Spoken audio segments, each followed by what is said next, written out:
नमस्कार दोस्तों। अगर आप लोग पॉलिटेक्निक कर रहे हो या फिर करने वाले हो तो आज की वीडियो आपके लिए काफ़ी इम्पोर्टेंट है, क्योंकि इस वीडियो के माध्यम से मैं आप लोगों के पॉलिटेक्निक के दो ऐसे कीवर्ड उनके बारे में बताऊंगा जिसके बारे में आपको पता रहना चाहिए। पहला है कि बैक क्या होता है और दूसरा है ग्रेस क्या होता है। इन दोनों चीज़ों के बारे में आपको पता रहनी चाहिए, इनका क्या मतलब होता है इनके बारे में आपको पता रहनी चाहिए। तो आज की वीडियो आप लोग अंत तक जरूर देखिएगा। अगर आप लोग चैनल पर पहली बार विजिट कर रहे हो तो चैनल को मेक श्योर सब्सक्राइब करके बेल आइकन को जरूर प्रेस कर लीजिएगा, ताकि आने वाली वीडियो की नोटिफिकेशन और अपडेट आपको मिलती रहे। तो चलिए इस वीडियो को शुरू करते हैं। दोस्तों, अगर हम लोग बात करें आप लोगों के एग्जाम के बारे में, तो पॉलिटेक्निक में आपका सेमेस्टर एग्जाम होता है, जिसके बारे में मैंने आप लोगों को प्रीवियस वीडियो में बताया था।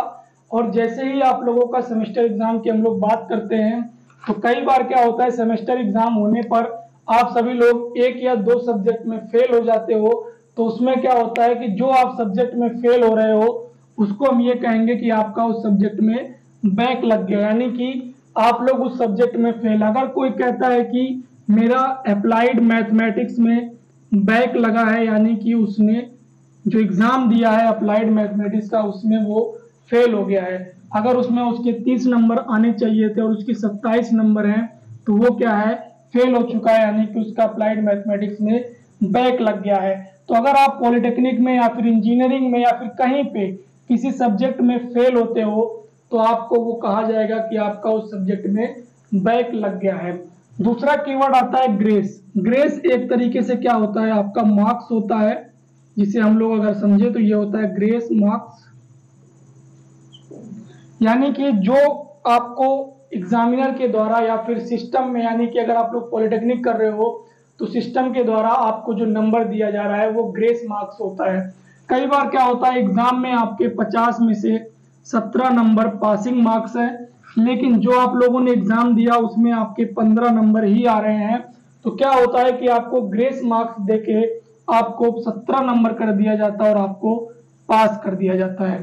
तो ये जो 2 नंबर आपको यहाँ पे मिलता है वही आपका ग्रेस मार्क्स होता है। जो ग्रेस मार्क्स होता है दोस्तों वो 2 या 3 नंबर ही आपको मिलता है, ज्यादा अधिक नहीं मिलता है। तो इस चीज के बारे में भी आपको पता रहनी चाहिए। तो अगर कोई ऐसा कैंडिडेट या फिर स्टूडेंट है जो ग्रेस मार्क्स के साथ पास होता है तो वहां पे इसका मतलब ये है कि उसके पासिंग मार्क्स से कम नंबर थे, उसको 1 या 2 नंबर एक्स्ट्रा दिए गए हैं। तो ये चीजें हो गई, ये आपका बेसिक डिफरेंस है ग्रेस और बैक के बारे में। एक इसमें इंपॉर्टेंट चीज होती है कि जो बैक होता है उसका आपको एग्जाम दोबारा देना पड़ेगा, यानी कि जो एग्जाम है आपका बैक सब्जेक्ट का वो आपको दोबारा देना पड़ेगा। और जो ग्रेस मार्क्स आने पर जिसमें आप पास हो रहे हो उसका एग्जाम आपको नहीं देना होगा। ठीक है, तो ये चीजें होती हैं बैक और ग्रेस में।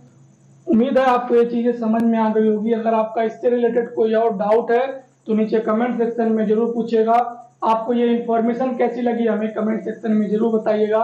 इस वीडियो को अपने सभी दोस्तों के साथ शेयर करना मत भूलिएगा। चैनल पर पहली बार विजिट कर रहे हो और ऐसे वीडियो देखना पसंद करते हो तो सब्सक्राइब जरूर कर लीजिएगा। वीडियो देखने के लिए आपका धन्यवाद।